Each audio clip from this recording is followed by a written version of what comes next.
Selamat sejahtera kepada pelajar-pelajar yang dikasihi. Saya Lee Kuit Hui, boleh panggil saya Miss Lee. Video ini adalah membincang tentang bab 4 teori perlakuan pengguna. Berkenaan dengan teori perlakuan pengguna, kita mempunyai dua subtopik yang utama, iaitu konsep utility serta utility cardinal. Jadi berkenaan dengan utility yang cardinal, Miss pun telah bincanglah utility dan utility suit, hukum utility suit perkurangan serta syarat keseimbangan pengguna. Jadi untuk video ini kita akan fokus tentang kesan perubahan harga ini terhadap keseimbangan pengguna. Sekarang kita cuba tengok ya, kesan perubahan harga ini terhadap keseimbangan pengguna. Apabila berlakunya peningkatan ataupun kenaikan dalam tingkah harga, berlakunya ketidakseimbangan. Jadi dia akan menyebabkan pengguna akan mengurangkan penggunaan sesuatu barang dan akhirnya keseimbangan baru dapat dicapai dengan tingkat pendapatan yang sama. Jadi ini yang Miss telah highlight punya kata kunci dekat sini adalah merujuk kepada kenaikan tingkah harga. Nanti dia akan menyebabkan pengguna akan kurangkan penggunaan bagi sesuatu barang. Begitu juga dengan keadaan yang sebaliknya, apabila berlakunya kejatuhan dalam tingkah harga, berlakunya ketidakseimbangan, maka dia akan menyebabkan pengguna akan meningkatkan ataupun menambahkan penggunaan bagi sesuatu barang. Dan akhirnya keseimbangan baru pengguna dapat dicapai dengan tingkat pendapatan yang sama. Juga sama, kata kunci dia dekat sini adalah merujuk kepada kejatuhan tingkah harga, lepas tu tambahkan penggunaan bagi sesuatu barang.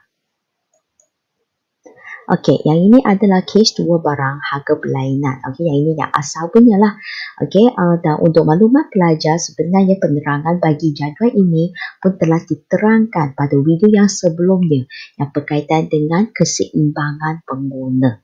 Iaitu syarat keseimbangan pengguna. Jadi maklumat yang Miss ambil ini telah tunjukkan antaian syarat asas dengan syarat pencukup. Dan kita pun sudah bincanglah macam mana nak dapatkan syarat asas dia dan tentukan kombinasi dia. Begitu juga dengan syarat pencukup dia dan kemudian kita pun senaraikan kombinasi dia. Dan akhirnya yang Miss nak tekankan ialah pasal kesimpulan dia. Kita cuba tengok pendapatan kita I, iaitu income, sama dengan RM5. Kita kena pilih yang sama dengan perbelanjaan kita. Jadi perbelanjaan bagi kombinasi A RM5. Jadi ini bermaksud bahawa pengguna akan pilih kombinasi A, iaitu dengan pilih 1 unit barang X dan 2 unit barang Y. Itu adalah kes dua barang harga berlainan yang telah dibincangkan pada video yang sebelumnya. Jadi sekarang kita nak buat sikit perbandingan dan kita nak tengok kesan perubahan harga ini terhadap keseimbangan pengguna.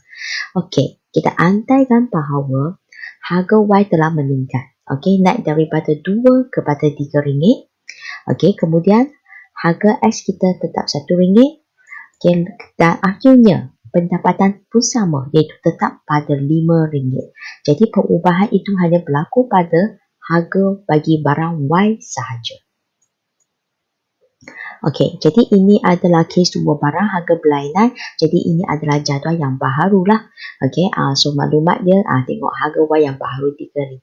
Jadi untuk penerangan yang lebih lanjut berkenaan dengan syarat asas dengan syarat pencukup ini, nanti Miss akan terangkan dengan menunjukkan apakah kombinasi-kombinasi dia. Jadi yang ini adalah selepaslah ada wujudnya perubahan harga ya. Jadi kita dapati bahawa harga yang baru dekat sini adalah RM3. Jadi pelajar kena tunjukkanlah utility suit per ringgit yang baru bagi barang Y. So kalau boleh nampak yang ini MUY per PY1. Bermaksud pelajar kena tunjukkanlah guna 24 bahagi 3 jadi dapat 8. Dan seterusnya pun selesai kata demikian. Jadi dapatlah utility suit per ringgit bagi barang Y yang baru. Sedangkan maklumat yang lain adalah kekal samalah. Hanya ini saja yang berubah. Jadi sekarang kita dapati bahawa syarat asas kita utility suit per ringgit bagi barang X adalah sama dengan utility suit per ringgit bagi barang Y. Tapi PY dekat sini pasti jadi adalah PY1.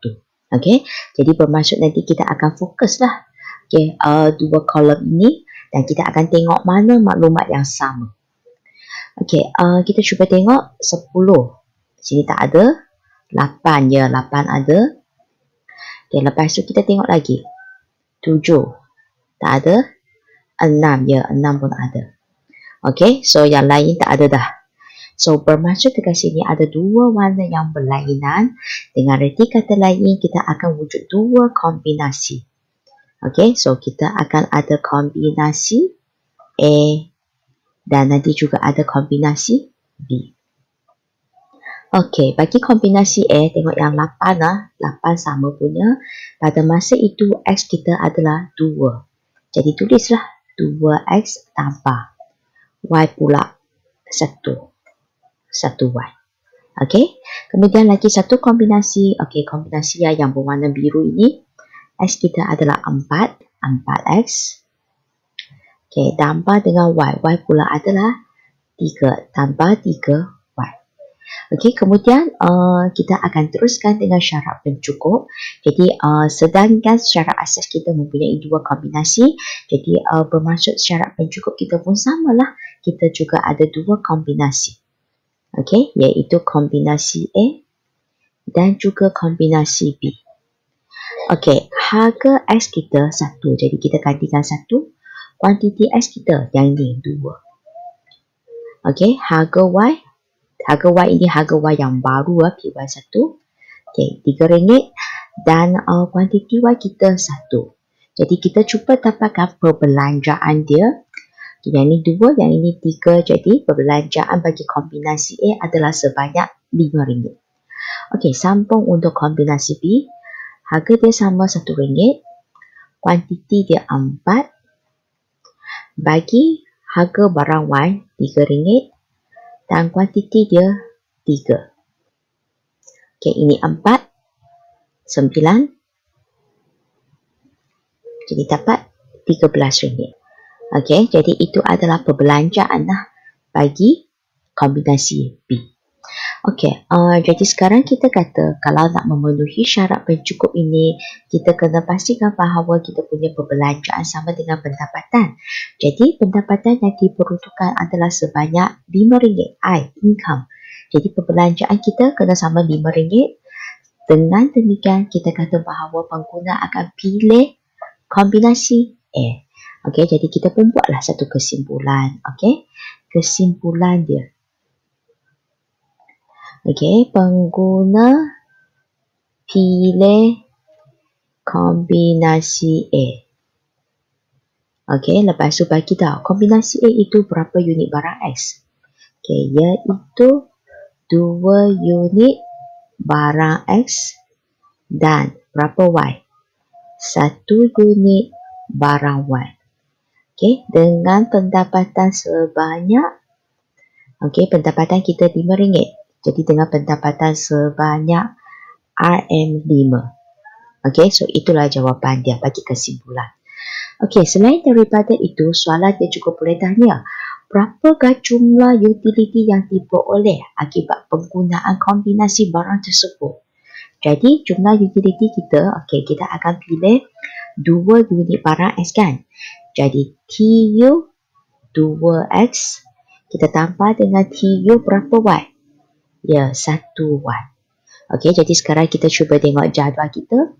TU, fokus TUX, fokus TUY.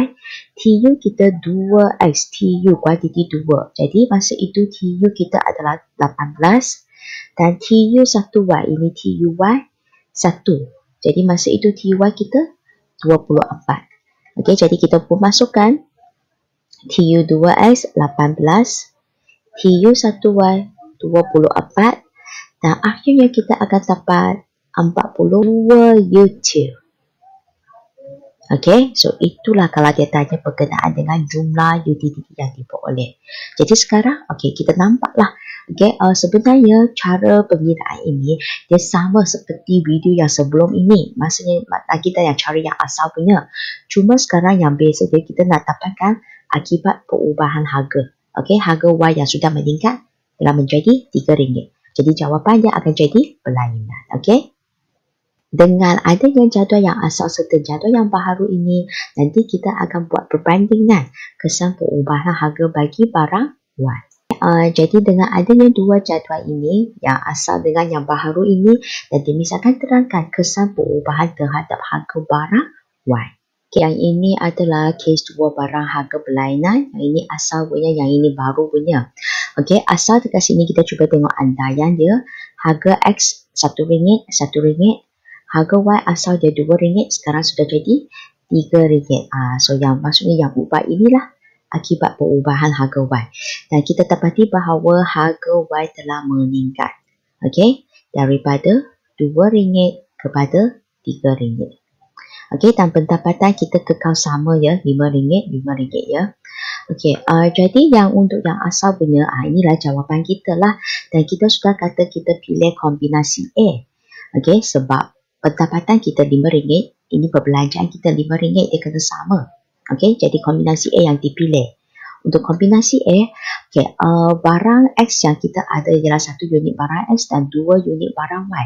Okay, tapi sekarang yang kita fokus, saya hanya nak fokus barang Y sahaja. Okay, sebab ini akibat perubahan harga bagi barang Y. Okay, seterusnya bagi keseimbangan pengguna yang baru punya ya. Okay, kita cuba tengok. Pendapatan kita masih kekal RM5 dan kita kena cari perbelanjaan yang sama, di mana kita juga akan pilih kombinasi A, tetapi kali ini kombinasi A kita adalah 2 unit barang X dan 1 unit barang Y. Okey, kita hanya fokus barang Y sahaja dan bukannya X ya. Kenapa? Akibat perubahan harga Y. Okey, jadi kita dapati bahawa kuantiti Y kita yang asal punya adalah 2 unit. Dan sekarang dia sudah jadi 1 unit. Okey, menunjukkan bahawa kuantiti bagi barang Y sudah turun. Okey, akibat peningkatan harga Y lah. Okey, jadi dia selari dengan apa yang kita kaji. Okey, dan kesan bagi perubahan harga barang Y ya. Okey, kalau harga barang Y meningkat, dia akan menyebabkan kuantiti turun. Turun daripada 2 unit kepada 1 unit. Okey, so itulah kesan akibat perubahan ataupun kita kata peningkatan harga barang Y. Jadi daripada penerangan tadi, kita pun sudah jelas bahawa kesan terhadap perubahan harga barang Y ini, kita dapati bahawa harga Y telah meningkat. Okey, daripada 2 kepada RM3. Okey, kemudian kuantiti bagi barang Y pun sudah turunlah daripada 2 unit kepada 1 unit.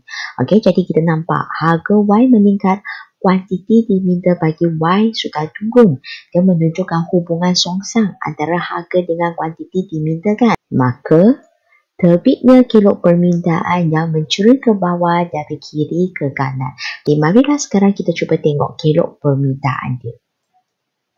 Okey, so penerbitan kilok permintaan akibat kenaikan harga barang Y. Jadi kilok permintaan yang disediakan ini, dia adalah fokus terhadap barang Y. Okey, jadi sekarang kita cuba tengok. Ini adalah maklumat yang telah disediakannya. Okey, kita telah dapati bahawa harga Y yang asal RM2, kuantiti Y yang asal 2 unit. Okey, kemudian harga Y yang baharu RM3 dan kuantiti Y yang baharu 1 unit. Okey, jadi kita akan sediakan paksi dia. Paksi Y kita labelkan harga. Harga Y dekat sini merujuk kepada barang Y. Okey, diikuti dengan paksi X. Okey, kuantiti Y ini merujuk kepada barang Y juga. Okey, sekarang kita cuba tengok. Yang asal punya harga RM2, kuantiti 2 unit. Jadi harga 2, kuantiti 2. Okey, telah ditunjukkan melalui titik A lah. Okey, yang ini yang asal punya. Dan kemudian kita dapati bahawa harga Y yang baharu RM3, kuantiti Y yang baharu 1 unit. Okey, yang boleh ditunjukkan melalui titik B. Okey, dengan demikian kita sambungkan titik A dan titik B ini. Maka terbitlah kilok permintaan yang mencurun ke bawah dari kiri ke kanan. Jadi menunjukkan hubungan songsang lah antara harga dengan kuantiti diminta. Okay, sebab kita dapati bahawa harga sudah meningkat daripada 2 kepada RM3, sementara kuantiti diminta dia turun daripada 2 kepada 1 unit. Okay, jadi terbitlah kilok permintaan bagi barang Y. Okey, dengan demikian kita pun telah selesai bincang berkenaan dengan kesan perubahan harga. Okey, jadi untuk video yang seterusnya, Miss akan fokus tentang terbitan kerok permintaan individu. Untuk maklumat anda, terbitan kerok permintaan individu ini dia berlainan sikit berbanding dengan tadi punya. Sebab untuk video yang seterusnya, Miss akan fokuskan bagaimana ketidakseimbangan berlaku akibat perubahan harga. Dan nanti kita akan capai keseimbangan semula dan akhirnya baru dapat terbitkan kerok permintaan dia. Okey? Sebagai tanda penghargaan anda terhadap video yang Miss telah hasilkan ini, ingat subscribe YouTube channel saya. Okey, jangan lupa tekan notification bell ini. Okey, bagi pelajar yang sudah subscribe, okey, jangan lupa like serta sharekan video saya ini kepada rakan-rakan yang lain. Saya Lee Kwek Hui. Saya merupakan pensyarah ekonomi dari College Matrikulasi Perak. Saya juga merupakan peserta bagi Akademi YouTuber Guru Malaysia. Okey, sekian, terima kasih. Kita jumpa lagi pada video yang seterusnya. Okey, bye-bye.